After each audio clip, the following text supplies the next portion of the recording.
You contrast that with the moment, you get told the machine's got to be turned off. That's like being caught in a nightmare that doesn't end, and you just feel like it can't possibly be real because of like how horrific the situation is. When the Dom Sheed kick went through the posts, it was like 2 years of all that emotion hit me at once.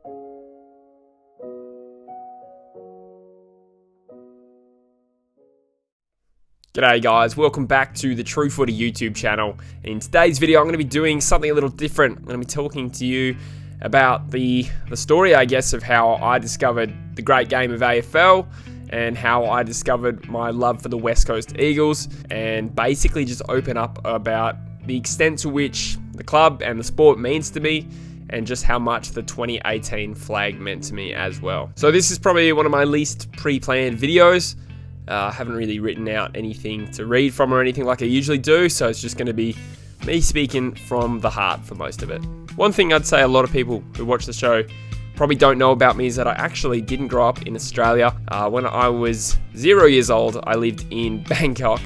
My parents and my family lived over there while Dad worked, and they came back to Perth for me to be born, and then I went back to Bangkok until I was 8. So for the first 8 years of my life, I had very little concept about what AFL actually was, and I probably couldn't even tell you who or what the West Coast Eagles actually were. But at 8 years old, we moved to Bunbury, where I spent the next 6 years, and that was my real introduction to football.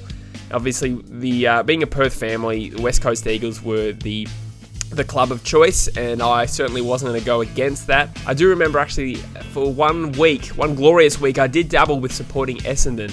It was actually the week of West Coast playing Essendon at what is now Marvel Stadium. There was the game James Hird kicks that goal and hugs the guy in the crowd.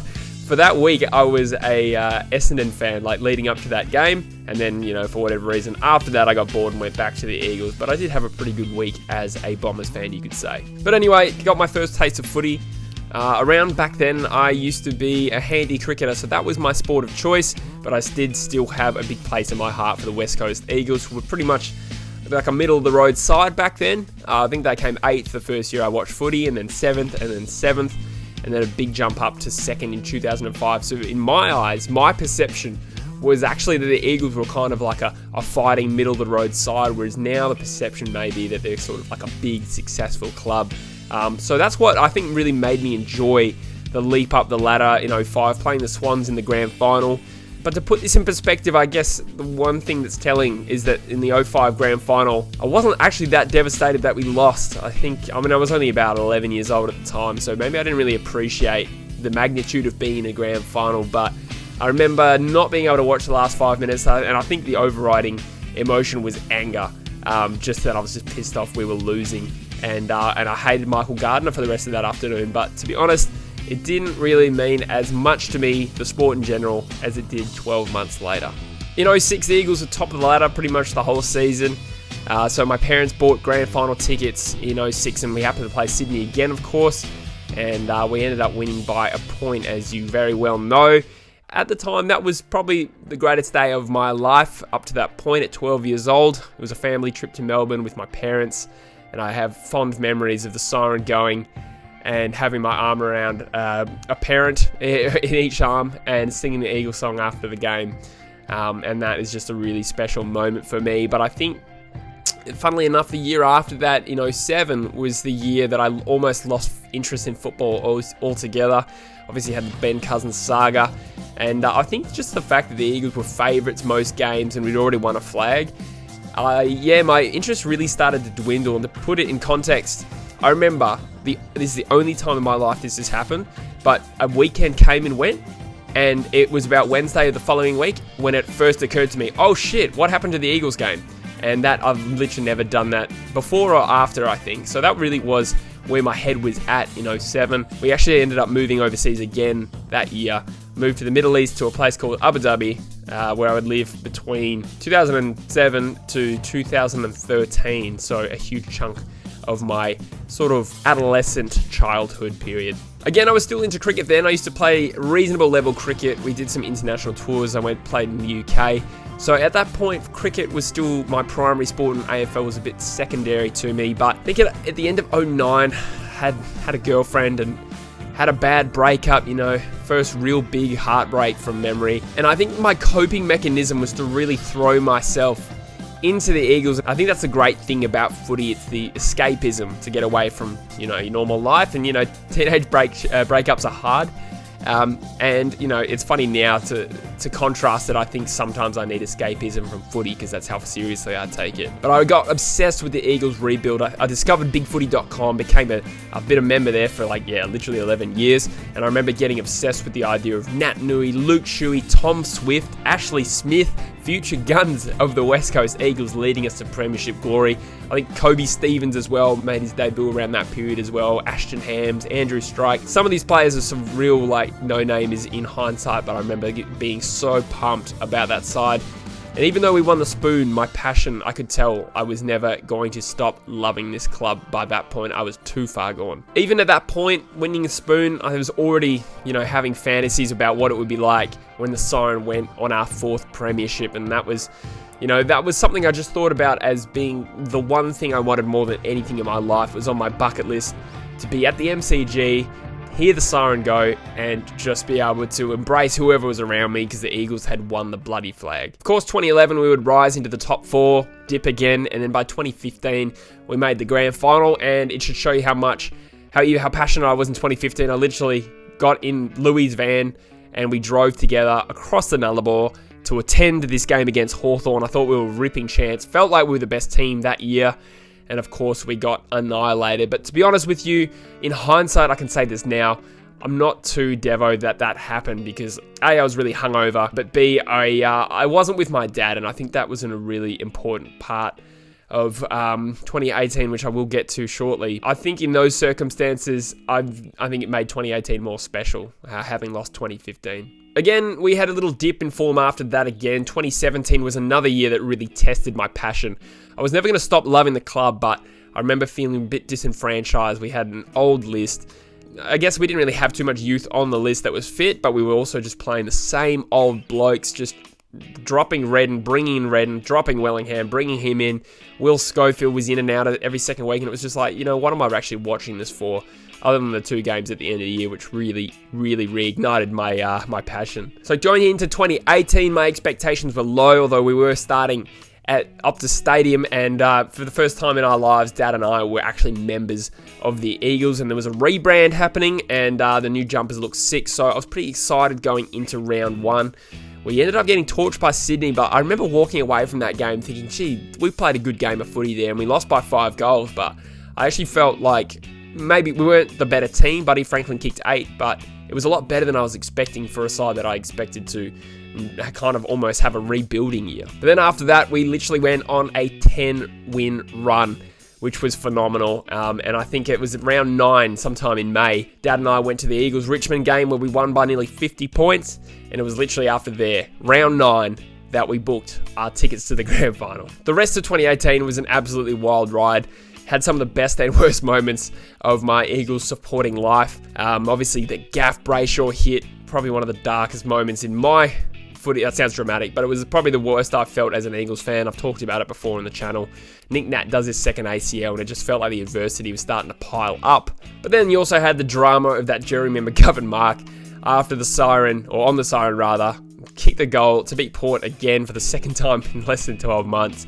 And people look at that and reflecting that as kind of hilarious and kind of a meme. But it was pretty much the difference between us winning the flag and not, because we wouldn't have made top 2 had he not done that. So it's kind of crazy to think about it in those terms. But of course, we make the top 2. We make it to a prelim final. And we're obviously hosting the Demons in Perth, a prelim final that I was very nervous for, considering they'd beaten us there a month prior. But after about 4 goals in, there was no stopping these West Coast Eagles. They went absolutely berserk. They kicked 10-0 at half-time, and we cheered them off, going, MCG, MCG, as they walked off the ground at half-time.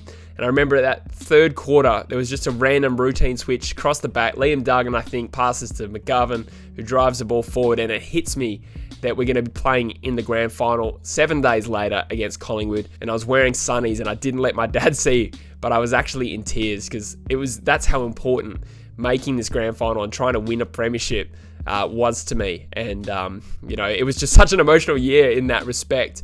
And I just couldn't be happier that I was going to go to the grand final the next week with my dad. So the 2018 grand final rolls around 7 days later. We've flown to Melbourne this time, and before long it is quarter time, and we are just about 5 goals down just before quarter time. And I remember being queuing in the fucking bathroom, because the MCG just has massive queues for whatever reason. I guess that makes sense, but maybe not enough bathrooms. Go see Optus Stadium. And I just remember thinking, fuck, this absolutely sucks. This Eagles fan ran out of the bathroom and he just put his hands all over us and going, we're gonna win, believe in it. And I remember thinking, fuck, those hands are dry, and he just came out of the bathroom. And of course, at that point, I was having 2015 flashbacks. It's a pretty loud atmosphere when Collingwood's banging home goals left, right and centre in an 80% dominated Collingwood crowd. It's enough to psych anyone out. And even watching the game back, I'm just like, how did you guys not go into your shell when the crowd's roaring like that after 5 sick goals? Of course, the Eagles fight back, get a couple of kind of lucky goals, particularly through that Rioli. We get some momentum back. But I've been in this situation before. I've had my heart broken in a grand final, and there was no chance I was going to get my hopes up. 3/4 time, we're all even, of course, 55 all, and then Collingwood get 2 ripping goals to start the last quarter. And of course, me being a negative fan that I am, started to lose hope. I felt like there's no way we could overcome that momentum. But of course we did. We hit back with a couple of goals, and we just sort of remained a couple of points behind for a large period of that last quarter. It's an absolute arm wrestle, and I do remember this moment. We bomb it out of the back line, and I think it's Jack Crisp takes a mark for the Pies on the wing, and he's looking to launch the ball back in. I actually shed a tear because I was like, yeah, this is it. We've lost. Collingwood have led all day, and that was our last chance. But of course, a couple of minutes later, McGovern takes that great mark. He bombs it long to Vardy, who's somehow free. He launches the ball to Ryan, who pulls off an incredible mark, and then quick play on and long kick to Sheed in the pocket, who I didn't see the block at the time, but I thought he took a couple of extra steps than he needed to, and I was a little bit worried he might have played on, but on the replay, I think it looks all right. We'd obviously had a few behinds kicked, and which was agonising enough because we'd had all the momentum but couldn't put it on the scoreboard, and Sheed was lining up for the most difficult shot of the day, you would say, from the pocket, so I pretty much had no expectations on the kick. I guess this is probably a good little segue and a good point for me to pivot and talk about something I've actually never said on this podcast or channel before. So I think one of the biggest factors in 2018 meaning so much to me is that 2017 was a very, very difficult year for me and my family, and I guess in particular my dad as well. At the start of 2017 in February, my mum died. She wasn't sick for particularly long. For I think about 8 weeks prior to her dying was when we found out she had cancer. She went to Freiburg in Germany to get treated, had chemotherapy because that was the best place for her to be, and she ended up having a heart attack. Someone came in at work, my auntie, to tell me she'd had a heart attack and she was in a coma. And then, 24 hours later, via Zurich, I make my way to Freiburg, and then that evening we're told, it's time to turn off the machine. Now, I'm sure out of all the people watching this, there's someone out there who's lost someone important to them. And, particularly my mother. I was 23 at the time. It was a very, very difficult thing to go through, to say the least. And, I have no shame in saying I hit absolute rock bottom.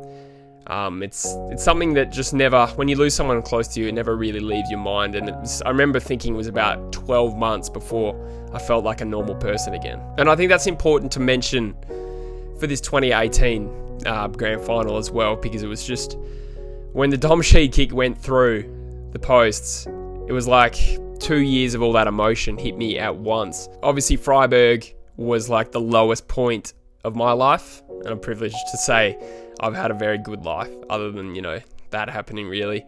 So I'm a very privileged person, but for the Dom Sheed goal, that was kind of like my anti-Freiburg. That was the opposite. That was, you contrast that with the moment, you get told the machine's got to be turned off. That's like being caught in a nightmare that doesn't end. And you just feel like it can't possibly be real because of like how horrific the situation is. And it sounds probably trivial to compare these things, but in that goal, that moment, and I just started bawling my eyes out. That felt like the closest thing to the opposite that I'll ever experience. It was just mind-melting joy to the point where I was like, this can't possibly be real because it feels so good. So there I am, just bawling my eyes out, put my arm around Dad. There's still a minute or two to go in the game. I think even he's like, what are you doing, mate? We haven't won yet, don't cry. But I think at that point I just had this belief that we were going to do it. And one thing that's really special to me as well is my sister, who doesn't, give a shit about footy, but knows how much I love the Eagles and how much it means to me. She was texting me and telling me that she was watching the grand final the last couple of minutes and from the lounge room in Perth, and she was texting me how long to go because obviously at the ground you can't tell. And then the siren goes, and it just, without getting too cheesy, it was just an amazing moment to have almost the whole family together, sort of sharing pretty much the best moment of my life. So of course the siren goes, and I can't actually believe what's happened. We've trailed the whole day. I hadn't even considered winning until she'd kicked that goal. And from that point, I didn't even consider losing. And I remember just staring at silently on the ground, waiting for the song to start. Because I couldn't believe that we had won until I'd heard the start of that Eagles song. It was just an amazing moment because I haven't achieved anything, but to be part of the one thing that I wanted in my entire adult life, number one on the bucket list, to have that ticked off was just mesmerizing. I just didn't even know how to feel. And of course, I'd been thinking about Mum that whole day. She's still not too far from my mind every day. But even every win through 2018, through that 10-win streak, you just start to think, is Mum pulling the strings? Like, what's going on here? This Eagles side is suspiciously good. And one other thing is that Luke Shuey was always my favourite player. My mum knew that, and my sisters ripped me for having man love for Shuey, which is, partially true. He was kind of like a little role model for me growing up, which shows how much I love the club. Like, the fact that this Eagles player is only 3 years older than me is a bit of a role model for me. Just a player I grew up loving. He's probably my favourite all-time Eagle. And I remember straining my ears for them to announce the Norm Smith medalist, and I remember thinking, Mum's going to make sure that Luke Shuey wins the Norm Smith medal. So, yeah, it might sound weird, but it was just amazing to me that Shuey was the Norm Smith medalist, and something that I actually kind of treasure in a weird way. To be honest, I'm not actually a super spiritual person, and I don't actually believe that my mum was making sure the Eagles won the flag.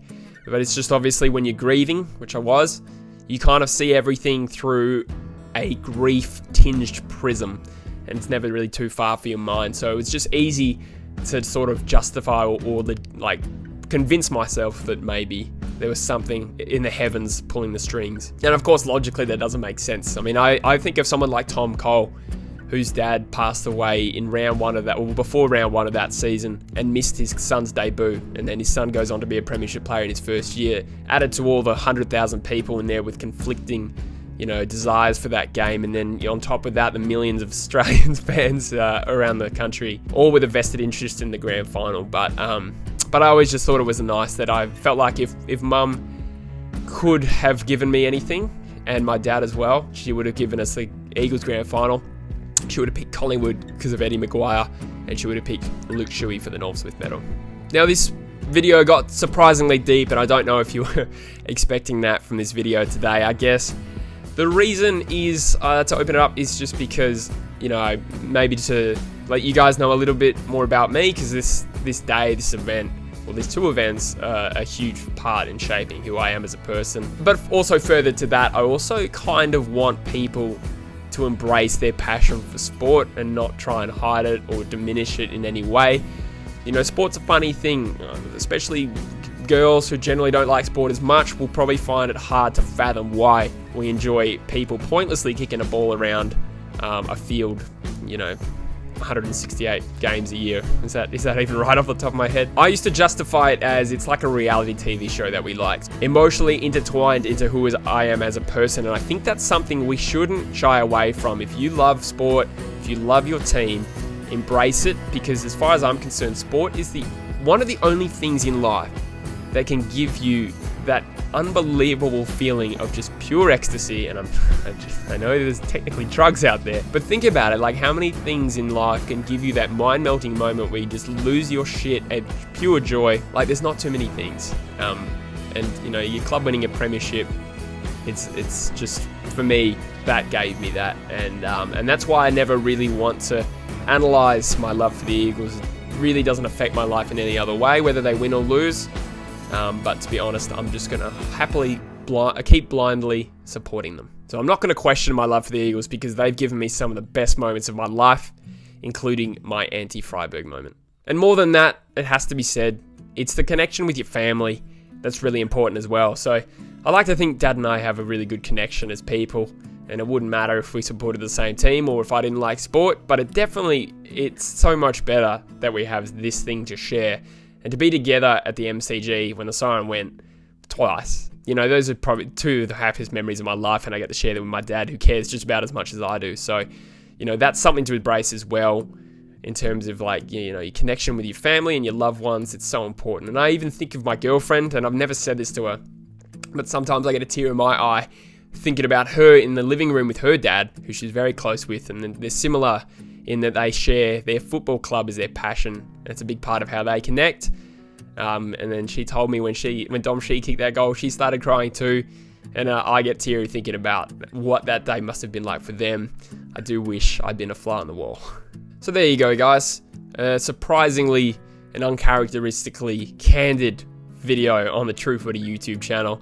But this is what I want to talk about a little bit more on, particularly in the True Footy podcast. One thing I really like to talk to people about is what their footy experience means to them. It's not just about what's their analysis of who's going to be the best team this year. I want to know what it was like when your team won a game that you didn't think they would, or they've won the premiership, or stuff like that. I think that's a really important thing to talk about, and in the comment section I would love to hear from you. What was a game or memory that was life-changing for you, or something that you'll treasure for the rest of your life? I would love to hear from you genuinely. But anyway, guys, I'm going to take off, maybe get some Maccas. It's been emotional, quite literally, and thanks for watching. I'll see you sometime very soon. Cheers.